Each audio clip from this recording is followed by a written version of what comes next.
temperature stable polymer. Here's the equation for it. It's actually being used for a number of applications.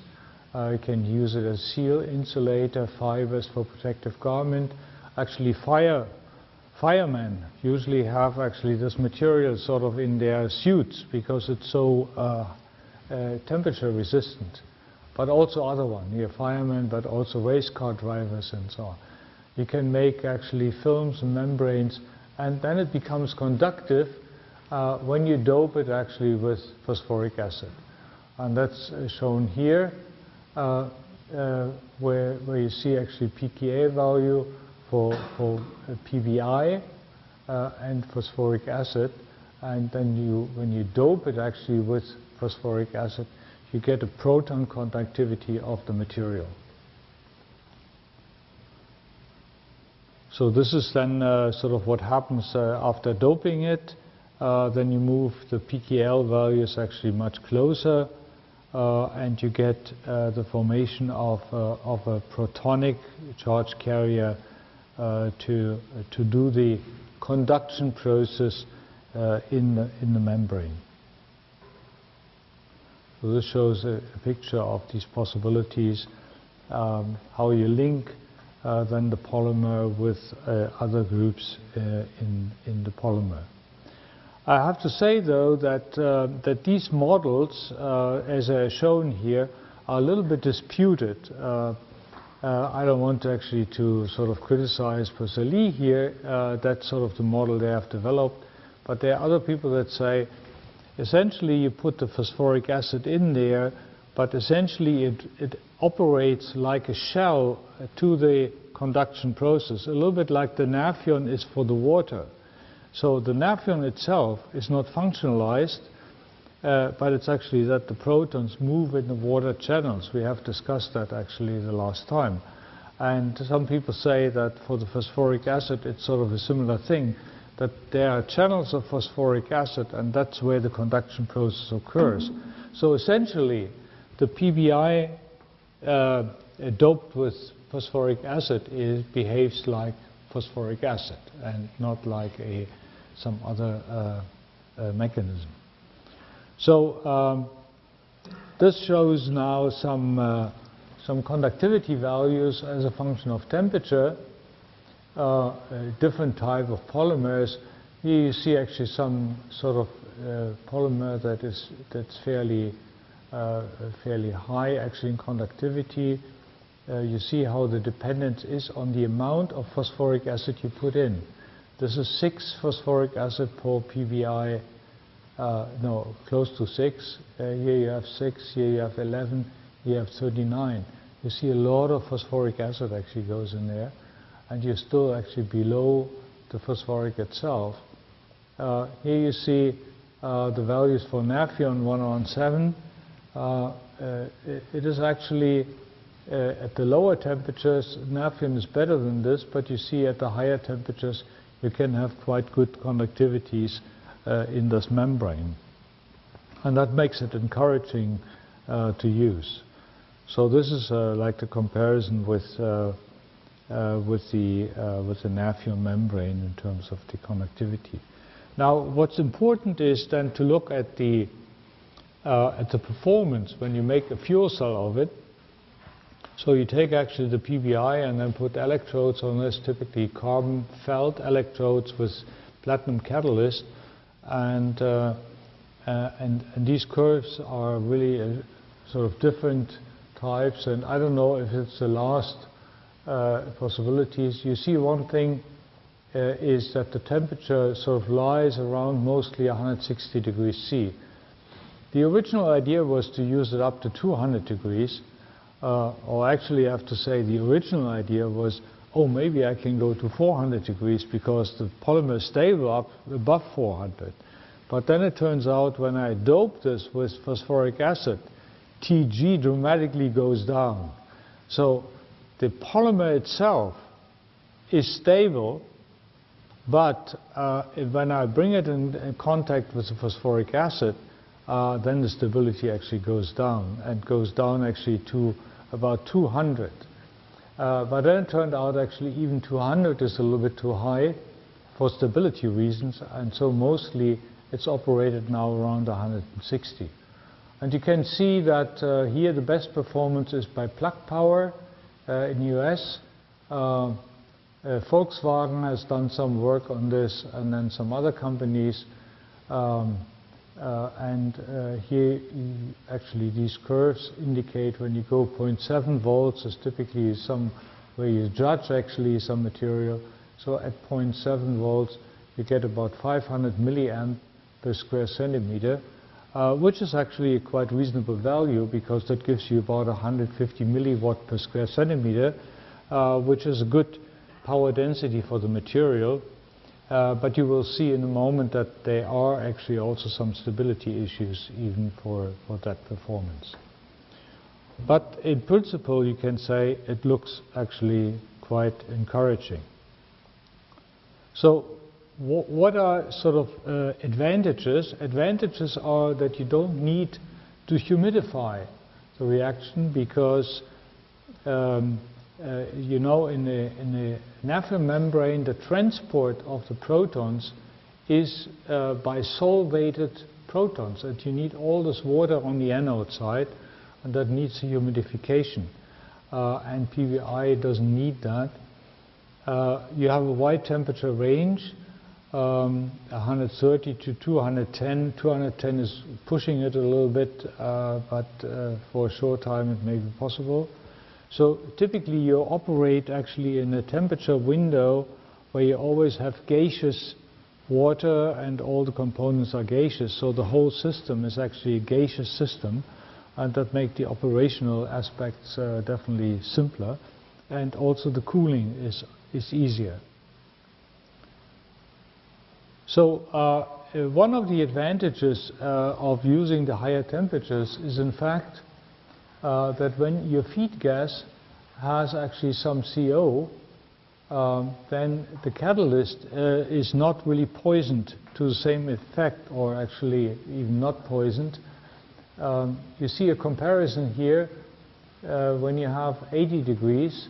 Let me see, this is actually the 80 degrees. So that's actually showing the limits. So when you have 80 degrees, the limit in CO is about 10 to 20 ppm, and for platinum ruthenium it's about 100 ppm. And what you see here is actually curves for elevated temperatures, where you see at about 125 degrees, you have a dependence on the amount of CO going from 0.1%, which is 1000 ppm. Right? 1% is 10,000 ppm, and 0.1% is 1,000 ppm. So you can go to much higher CO, but then you still get actually this effect. But when you go to 200 degrees, there's no difference between 0 CO and 1% CO. That's 10,000 ppm. If you compare this with this situation here, you see actually how advantageous this is to go up to at least 200 degrees to completely eliminate the effect of CO on the performance of the catalyst. And I think this is one of the really important aspects to see. Raising the temperature of the fuel cell allows you to have more, let's say, contaminated gases. You don't need actually all this gas cleaning which you need to do when you go to lower temperatures. Now there are some experiments how to do this. Here you see the possibility to make a stack from this. This has been actually done also in Denmark, but also in other places in the United States and in Germany. So how you can integrate actually the fuel cell stack then with the reformer. And the big advantage is when you use like methanol or another fuel, you just reform the methanol or the alcohol. You don't do further gas cleaning and just put it into the fuel cell and can run it. So there are of course some degradation issues, and and they are connected with the mechanical properties of the membrane, and then also swelling, shrinking, oxidative degradation, possibly hydrolysis. That's just with the polymer itself, and then with the phosphoric acid. Evaporation may be a point, leach out with condensed water. That's a big issue actually, and let me just come to that. And then migration within the MEA may be also an issue. You have to be aware when you have the reaction of hydrogen is being oxidized to water eventually in a fuel cell, and the water is generated on the cathode side. So all the time when you have the electrochemical reaction running, you produce water. And then the problem is, what does the water do? Ideally, it may evaporate and form actually water vapor and goes away. But the catalyst is in very close contact with phosphoric acid. So it may actually transfer to the phosphoric acid and dilute the phosphoric acid. And that is definitely an issue that happens, and people have reacted to this by reducing then the operating temperature of not having actually that effect so dominant. Polymer degradation is something that has been investigated with the so-called Fenton test, that is sort of looking at the stability of the polymer, and here you see some IR data for different times of application of the Fenton reagent, and you see actually some changes in the chemistry going on as reflected in the IR spectrum. And essentially it's the CO and the COH that sort of changes. It shows some of the mechanisms. Then you have the Fenton test, and then you have actually the effect of air. Then you don't have this effect here, but you see actually a stronger effect of the CO formation, and here that more or less stays constant.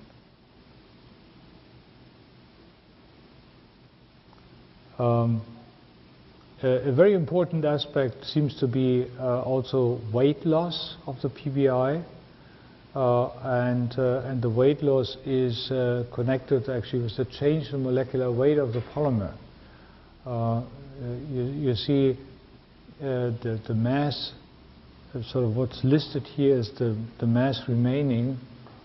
This is the Fenton test time, and then how the mass remaining actually goes down when you have different molecular weights. For the high molecular weight, that change is not as large, but for the lower molecular weight of the polymer, you have a fairly strong dependence. So the consequence is, obviously, there is sort of a seizure in the polymer chains that take place and reduce then the mass of the polymer.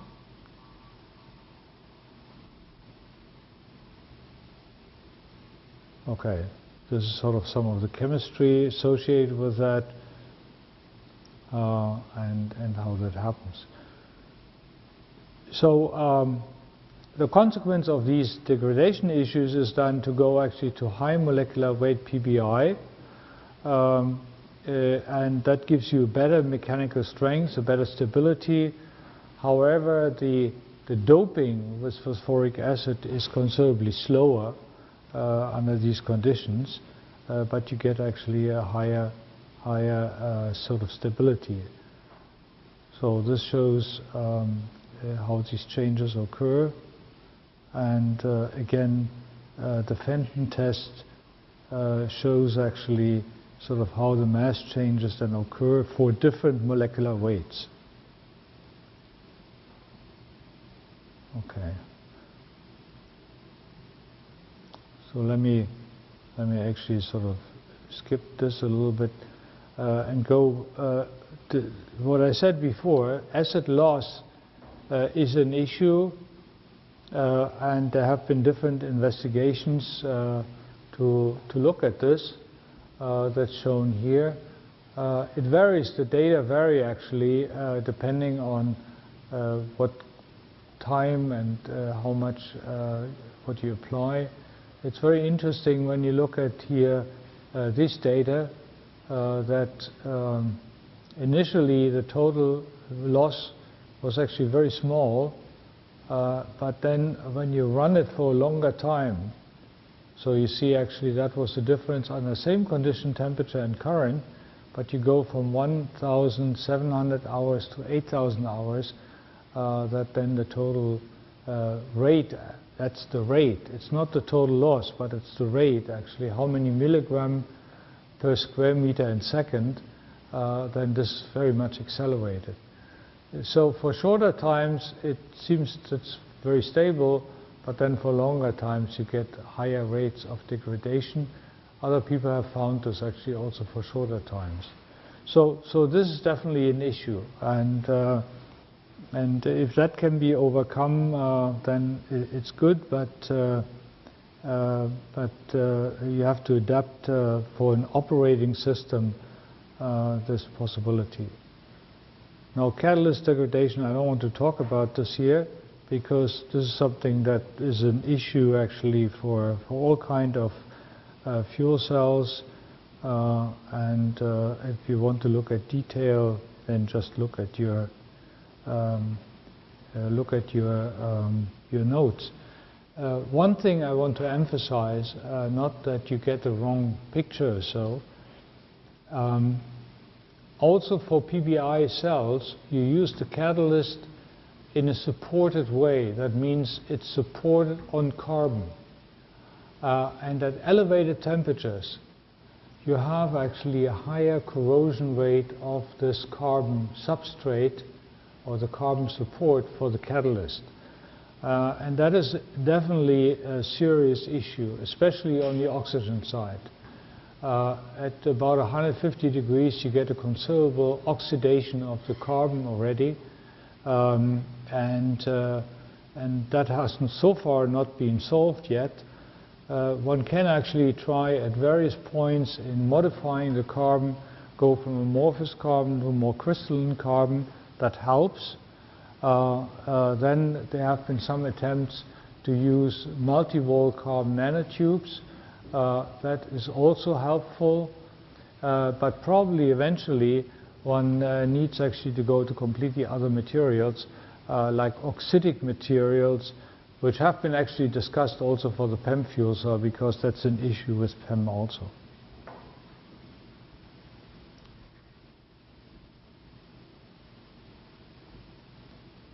Okay, so that is an overview of all the issues that you have with high temperature PEM, and they are partially fundamental and partially actually also technological. You have to look at the oxygen reduction kinetics. You have a higher temperature, which helps, but you have the problem of phosphate being available, and the phosphate absorbs very readily on the platinum catalyst and blocks actually the surface for oxygen reduction. So that is definitely an issue which you have to take into account. You need to look at the supports. I just mentioned this, the support and the noble catalyst particles. You have to go actually to alternative non-carbon supports. The anhydrous conductivity has to be considered. The phosphoric acid is a possibility, but it carries also actually some challenges with it. Going actually to alternative fuels is a strategy that's important, but you have to work out the detailed possibilities. When you have actually a direct oxidation process, then you have the problem. I mean, you have to think back about your chemistry. You have an acid in the electrolyte, and you put an alcohol in there, and then you can easily have an ester formation. So you have to see that this doesn't happen. That would remove actually your fuel, and then you haven't gained anything. So, and then of course you have to look at the whole construction of systems with stack and single cells. Okay, that's sort of what I want to tell you about the high temperature PEM, and I would suggest that we now have a break and then carry on in about 5 minutes. Okay? Thank you very much.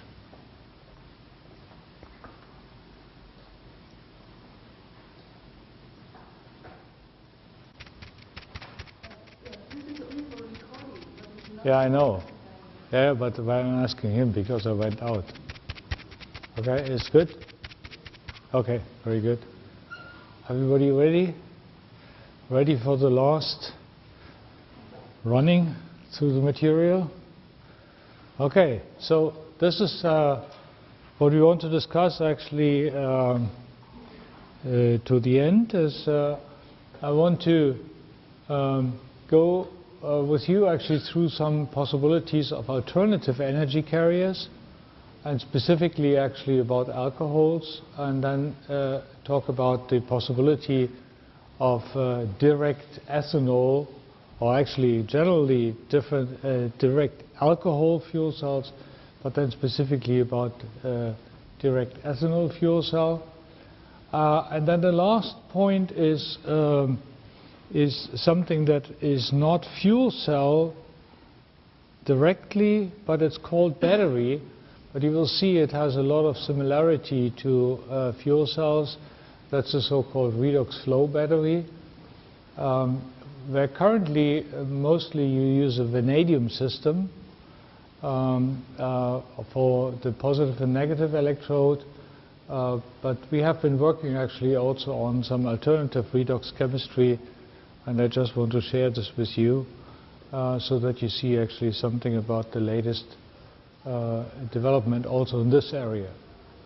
But let's quickly go through alternative energy carriers, and I will, when you have the notes actually, but you will see I will skip actually a number of slides and go directly to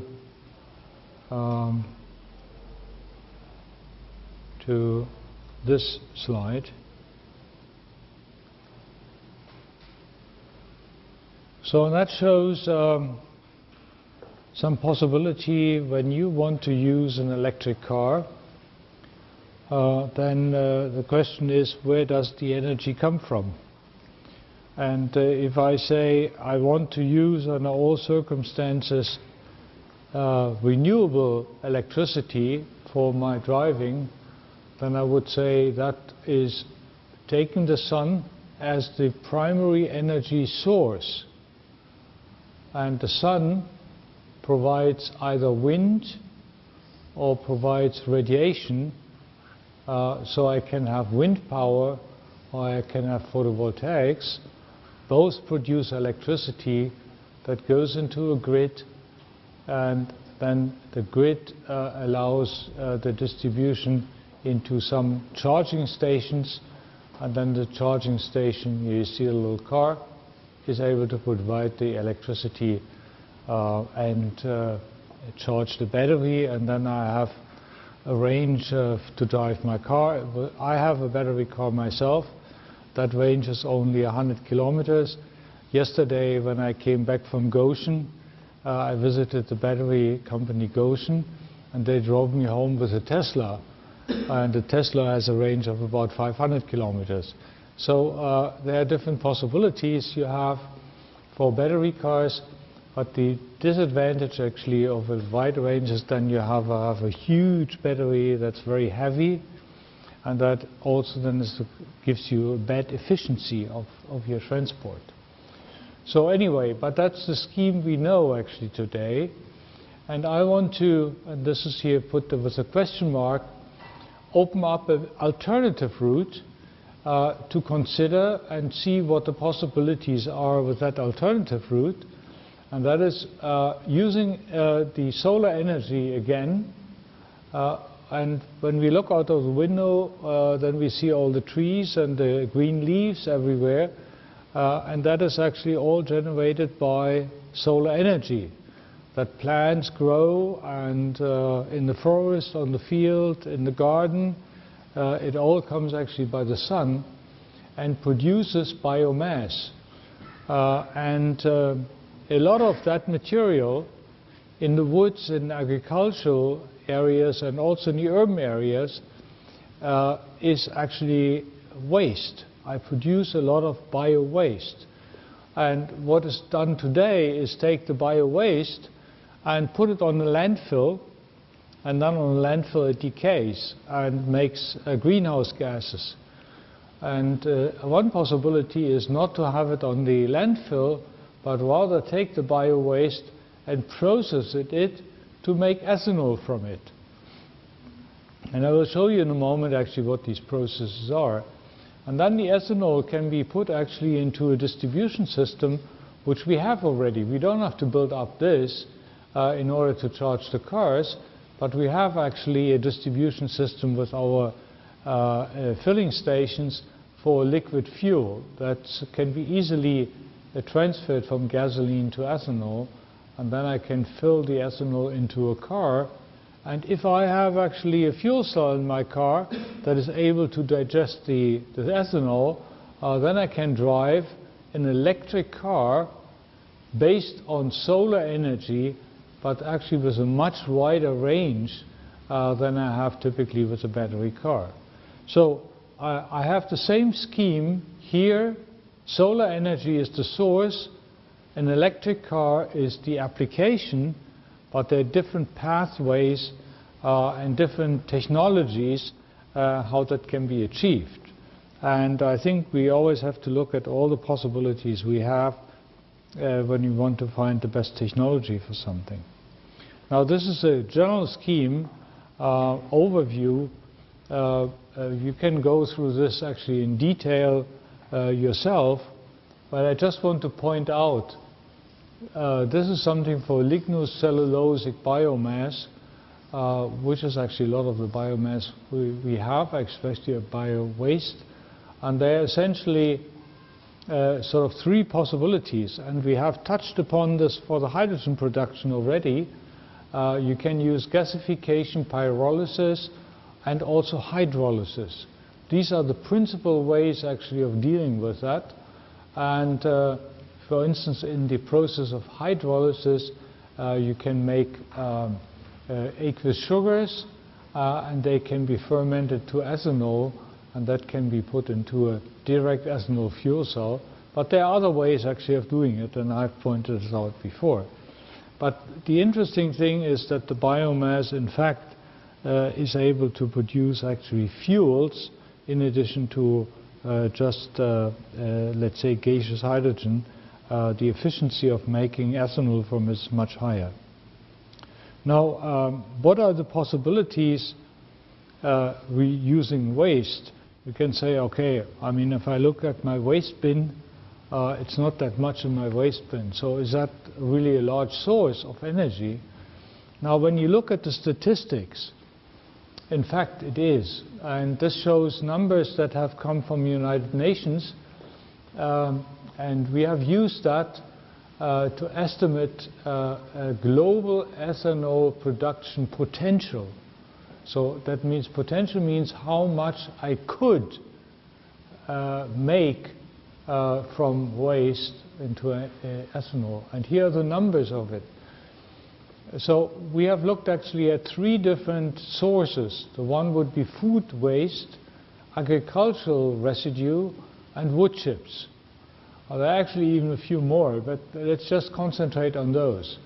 And that these are the numbers about food waste, agricultural residue, and wood chips in terms of how much mass per year is available.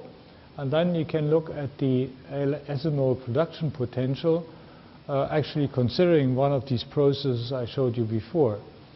And looking at the numbers, you have here about 10 to the 11 liter per year ethanol, here 4.4, 10 to the 11 here about 0.17 per year. So important is that you can summarize all this, and then you can come actually to a total potential of producing ethanol from waste, which is about 5 times 10 to the 11 liter ethanol per year. So that is an abstract number, 10 to the 11th is a lot actually. But how much gasoline do we use? And this is the number actually for the annual gasoline consumption on the whole world for transportation. And that lies at about 1.3, 10 to the 12th liter per year. So when I compare this with this, then I see that this is about 1/2 of this.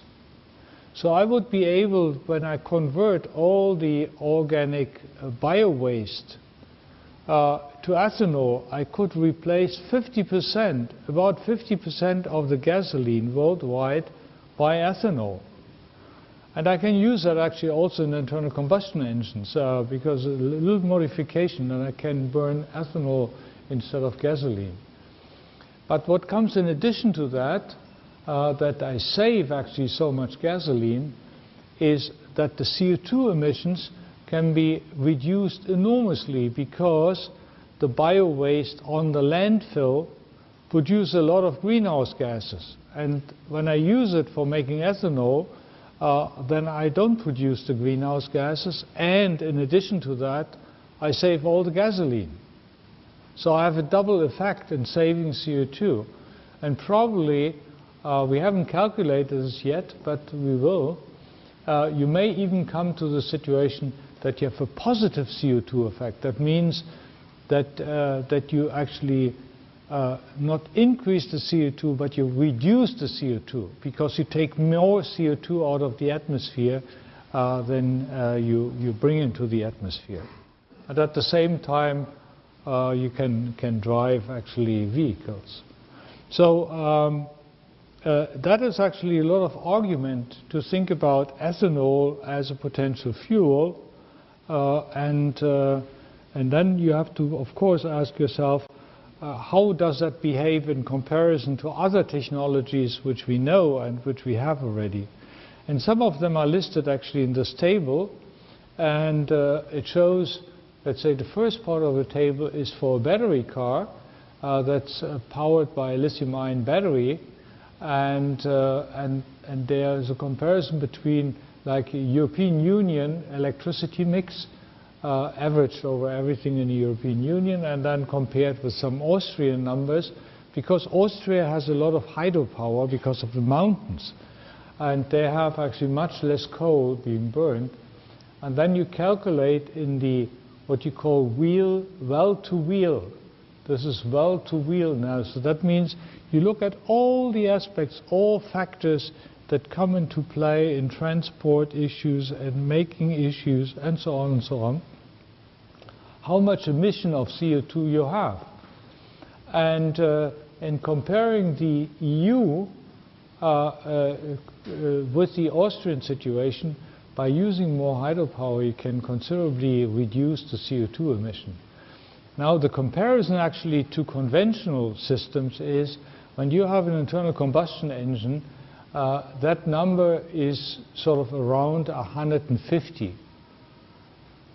Right now, you produce about 150 grams of CO2 per kilometer.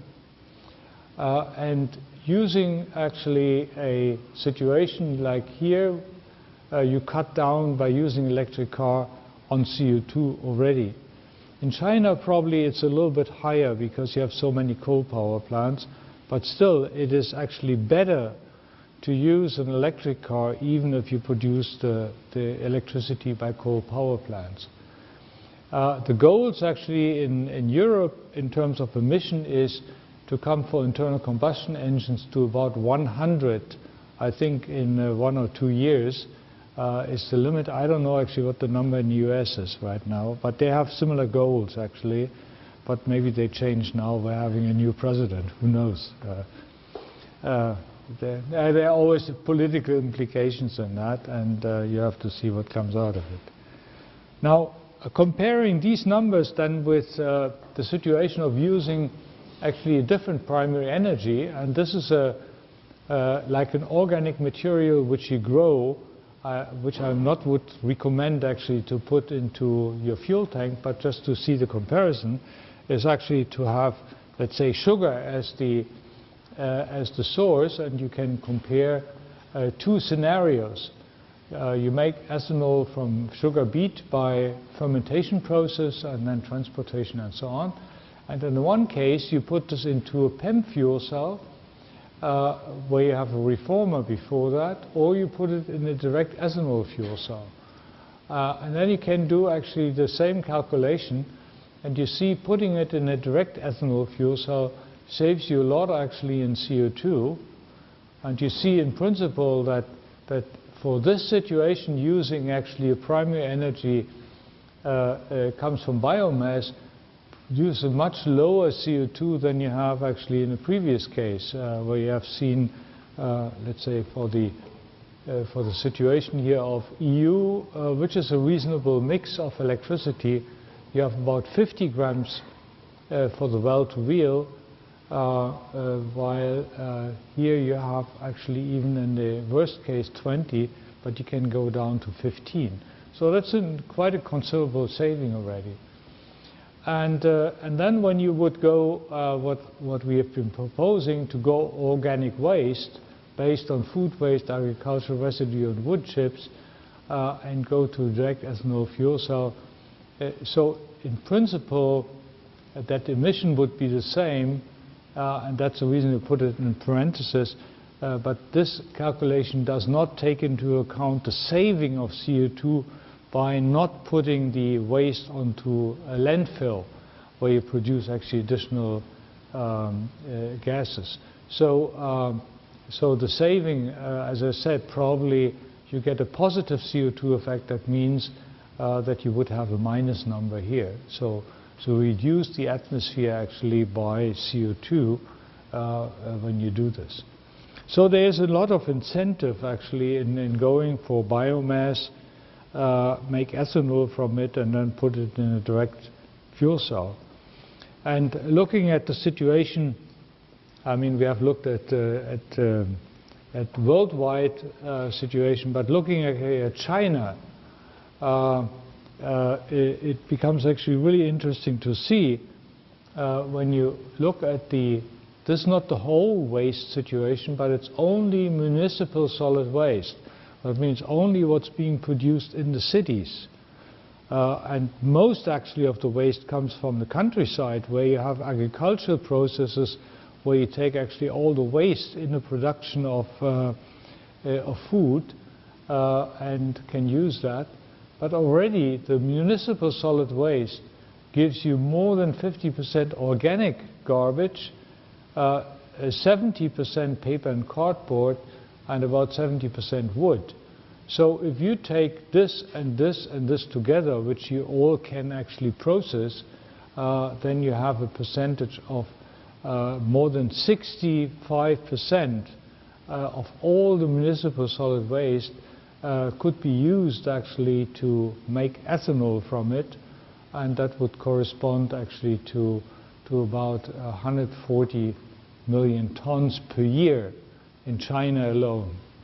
So you can do actually your country a big favor actually if you reduce the amount of waste being produced and convert it into some useful fuel. And just to finish that aspect, what I said before, what happens actually with the waste for the municipal solid waste, about close to 70%, 66.9% go actually into landfills.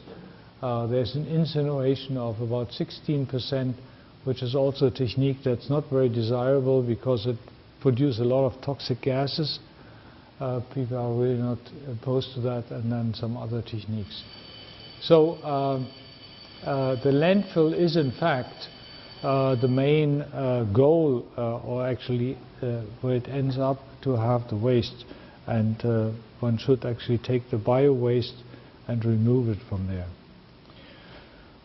Okay, having municipal solid waste, there's one calculation in literature which I thought was very interesting to see, is that you even don't need to separate all the waste, but you can process actually even the waste together by, for instance, taking the municipal solid waste, do some autoclave cooking at elevated pressure and temperature, where you can sort of generate some fiber structure which you extract from this, which you then can have undergo some enzymatic hydrolysis, and you make a sugar, and then from that you can make actually bioethanol.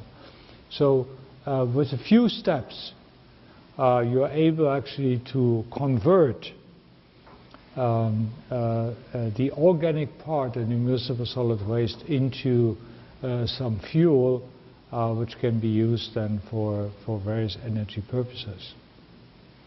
Another possibility is, and that's listed here on the left side, and I think also that is actually something that is very important for China.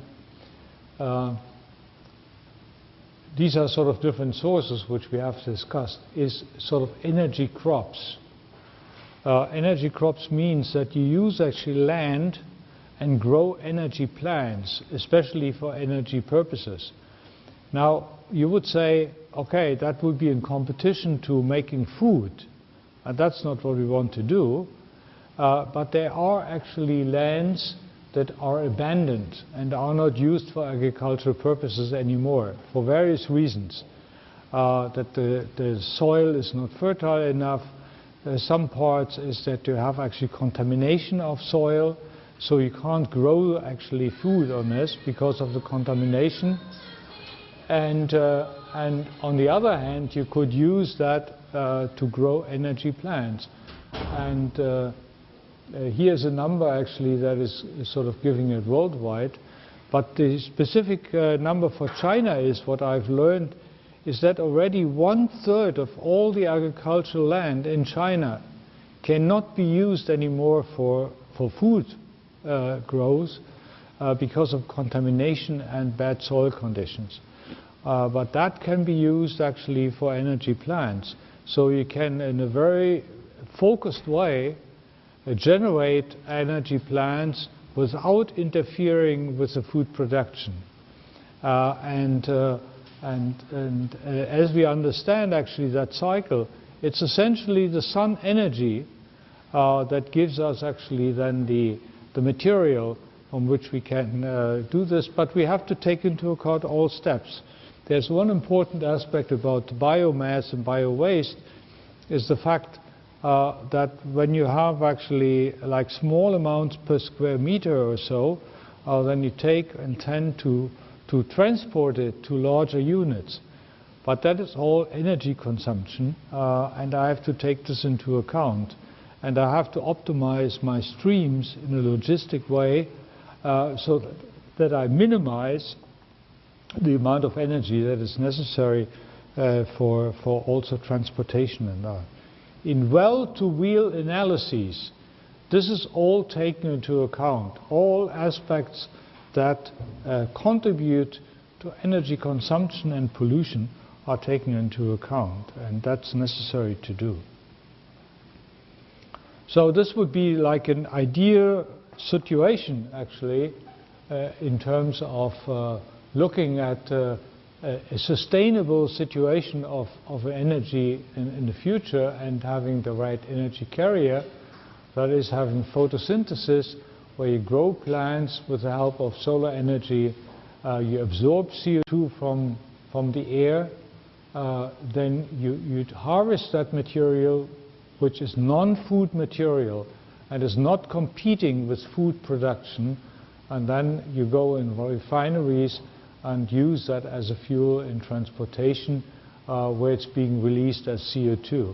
So you come to not an ideal situation, because you need some energy here and some transport here, but you come to much, much better efficiency when you use such a cycle as it's indicated here.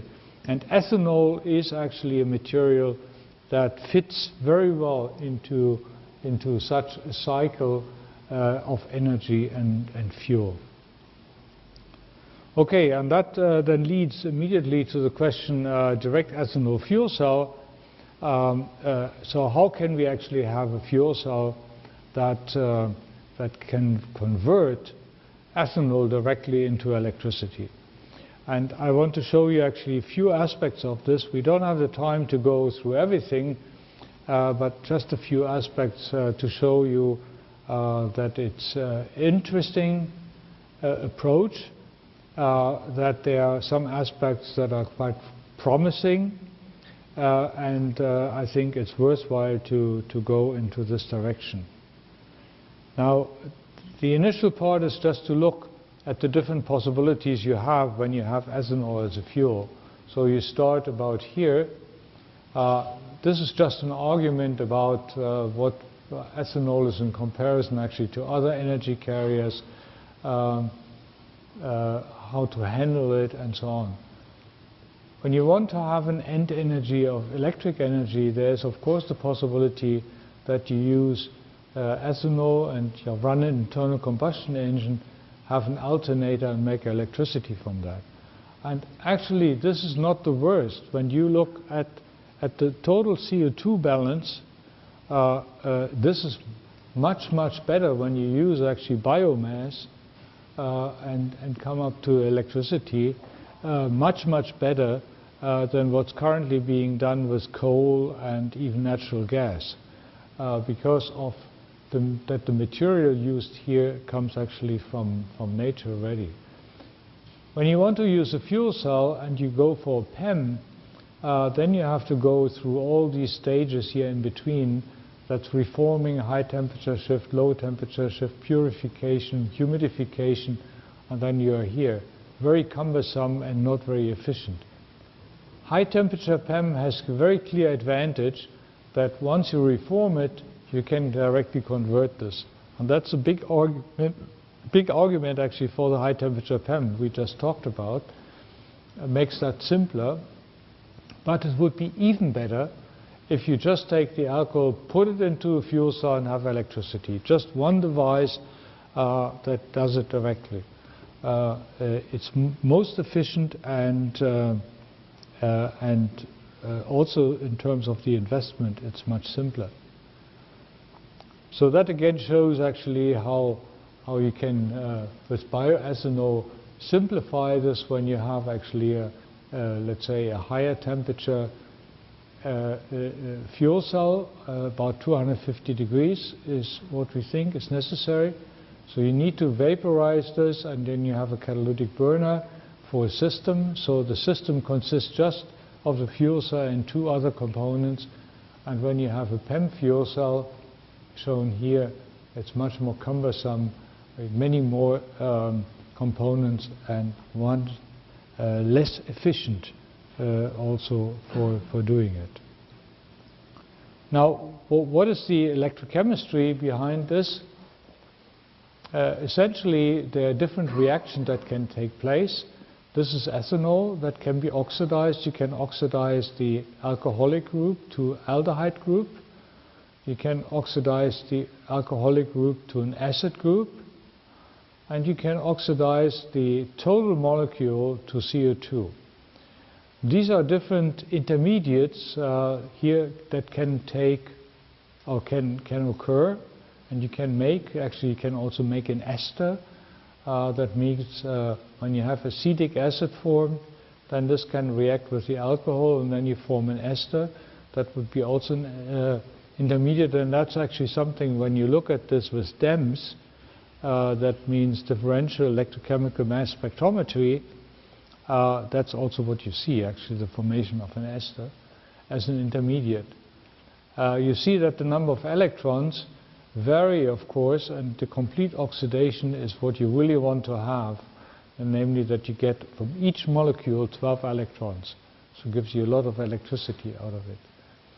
On the cathode, you have the usual reaction of oxygen reduction, and that's shown here. And essentially, the elements, anode, cathode, are the same actually in other fuel cells. Here shows the the sort of situation of having a support for the catalyst particle and then the catalyst on top of it, and you would take the alcohol come in, CO2 goes out, and the protons being produced here go into the electrolyte.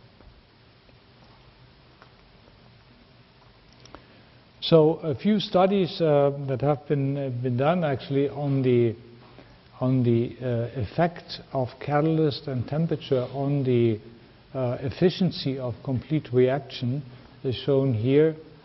These are some studies actually a doctoral student of mine did, Vinet Rao, that was published here. It shows, and that's the important part, it shows that for the catalyst platinum you see a very pronounced temperature dependence for the CO2 efficiency. And CO2 efficiency means that you have a complete reaction of ethanol to CO2. And that efficiency, without looking at details, goes up when you increase the temperature. So what you need actually for the complete oxidation is a rising temperature, because in the ethanol molecule you have the CC bond, and that CC bond can't be really catalyzed very well and is split by higher temperatures. That's the activation of the CC bond. And this is some other result that shows the comparison of different catalysts, and it's not decisive. Here you see the current. You see for two different catalysts, platinum tin and platinum ruthenium, you have about the same current density that comes out, but when you look actually at the CO2 efficiency, that the platinum tin has a much higher CO2 efficiency than the platinum ruthenium. So that is something you have to very carefully analyze, not only how much current I get out of the fuel cell, but then also how efficient the complete oxidation is. And that shows you the mechanism that I can actually split the CC bond to form these intermediates that go then to CO2. And all these intermediates can be seen actually in the reaction scheme in the DEMS. You can oxidize this one group here to make an aldehyde, and that aldehyde can actually also undergo a CC bond breaking, and then you go actually to CO2. But you can further oxidize the aldehyde to the acid, and then this does not react anymore, so you can't do the CC bond breaking.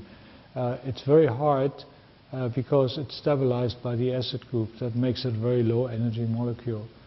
And you have to see that this pathway, which under certain conditions produce 15% of acid, is avoided so that you can get actually complete oxidation to CO2. That's actually sort of the same sequence. Again, important is that you get the CC bond breaking, and that's typically done by elevated temperature because that gives you the thermal activation. Now then the other point is talking about, let's say, 250 degrees, what kind of membrane I'm going to use for it. And that was the question we actually asked ourselves and did some analysis and came actually with a material that seems quite promising, which is ammonium polyphosphate, which is an inorganic salt of a phosphoric acid and ammonia. It's commercially available. It's used as a food additive, emulsifier, flame retardant, fertilizer, a lot of different applications. It's actually non-toxic and inexpensive, so a good possibility for using this. However, there's some drawback, and that is that the APP itself turns amorphous at elevated temperatures, so around 250 degrees C.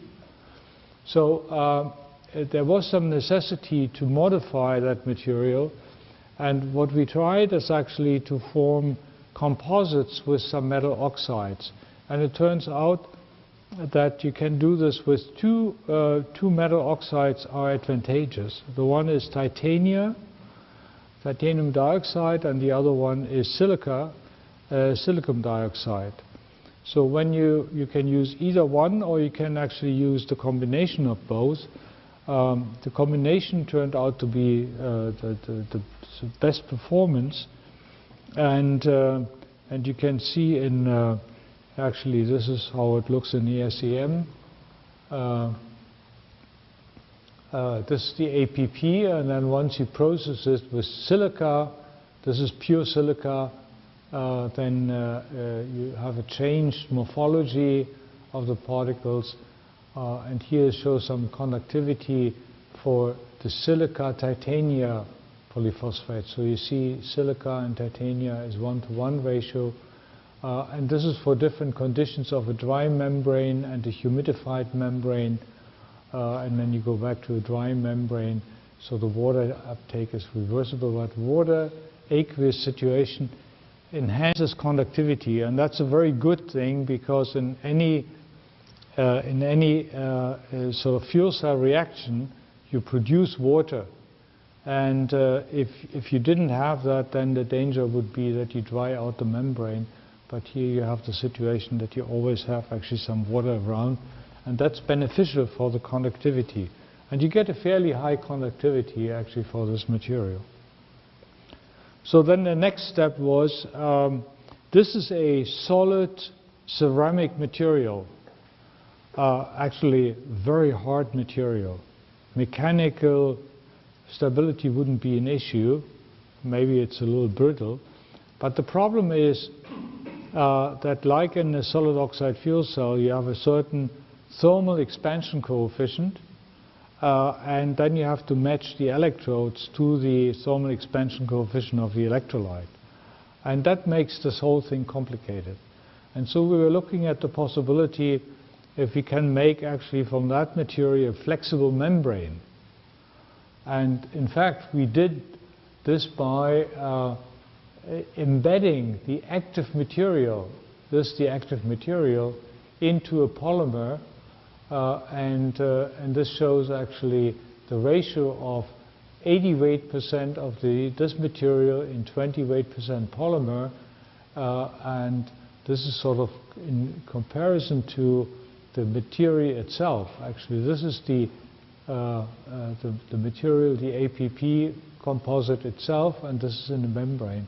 And you get practically the same conductivity when you put in the membrane, but you gain the advantage that you have a flexible membrane, and then the making of a cell and a stack is much simpler than for, let's say, a solid material.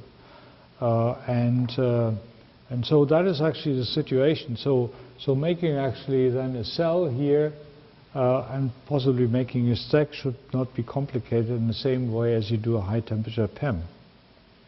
It shows actually the way actually you make the membranes again. Okay, so do we have still 5 minutes, right, to go? So let me actually finish then with talking a little bit about energy storage in addition to our energy conversion. And let me actually start with one aspect, because people have often proposed this. Let's store electrical energy just in the form of hydrogen, and just look at the efficiencies of these processes. Essentially, you go through various steps of electrolysis, compression, transport, and then you make with the fuel cell electricity from it. And when you look at the efficiency of each process in between and then add up, actually the efficiencies are not added up, but they are multiplied with each other, then you come out with an efficiency of 30%. So you take 1 kilowatt hour of electricity and you store the hydrogen, and then you make electricity again, and you get only 0.3 kilowatt hours. So you lose 70% of your electricity. And that is not a very efficient way actually of storing electricity. So I would really doubt that one should go actually for that scheme, unless you need to store electricity for a long time. I mean, what you can do here is really long time storage, maybe for years even. That would be difficult with a battery.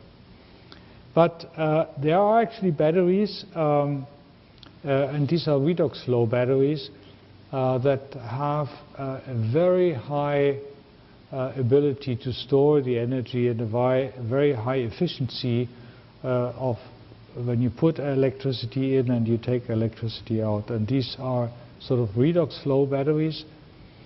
And this shows just a comparison. I just want to go quickly over this because we are otherwise running out of time.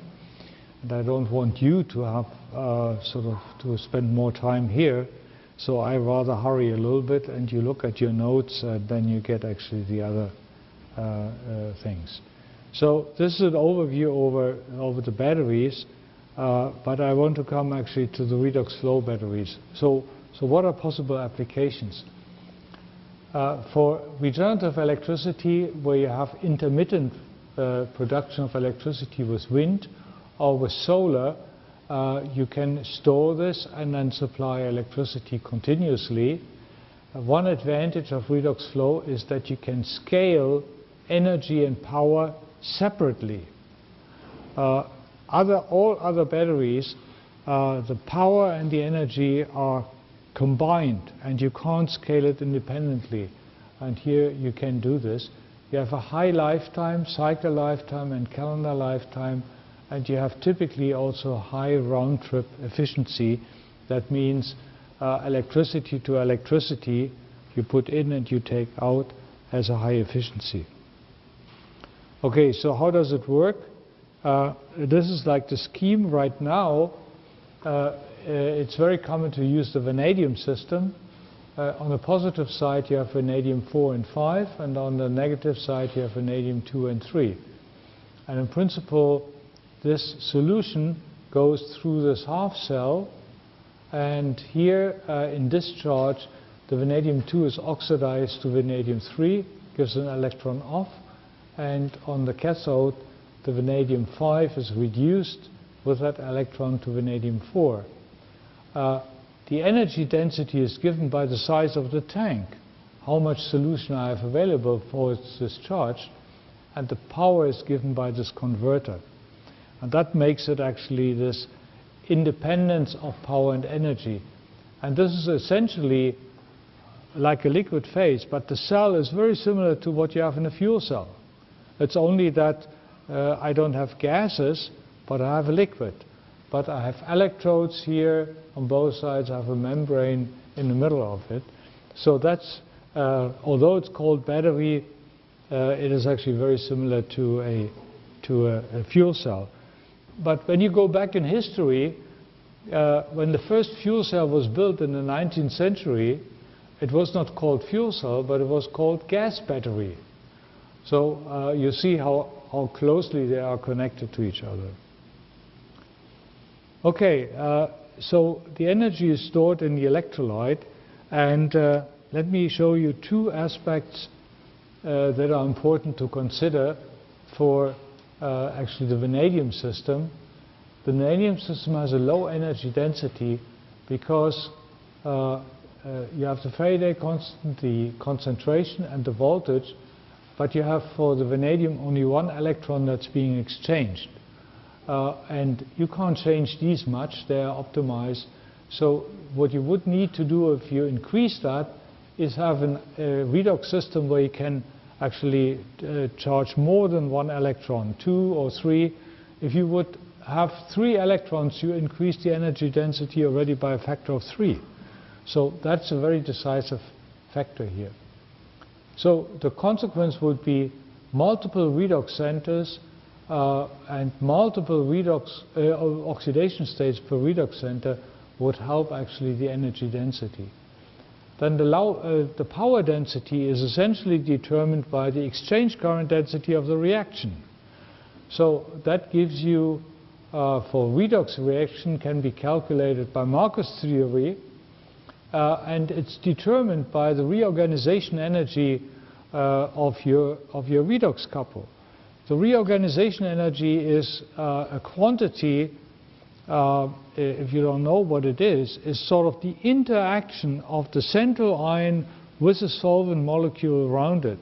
And when you change the state from, let's say, vanadium 2 to vanadium 3, then you have a different charge on the ion. And so the water molecules around that have to change also. And going from one state to the other one, you have a barrier. And that barrier has to be overcome. If you go actually to larger ions, where you have the charge actually being shielded, and there are many examples actually in redox electrochemistry, when you go actually to larger ions, then you reduce the amount of solvent's reorganization energy, and that automatically increases the kinetics. And it makes a much faster reaction. So you would like to have electrostatically shielded redox center from the solvent, and that increases the reactions rate. And there is actually an example that I show you here. These are so-called mega ions. They are sort of very large ions, and inside the ions you have redox centers of various metals which you can use. I'll show you an example in a moment. And then within actually one of these mega ions, you have multiple redox centers that increase your energy density. Here there's an example. You can up to 38 electrons per mega ion. That can change that.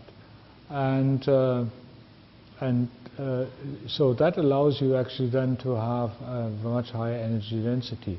And then also it shows that the kinetics of these systems is much faster.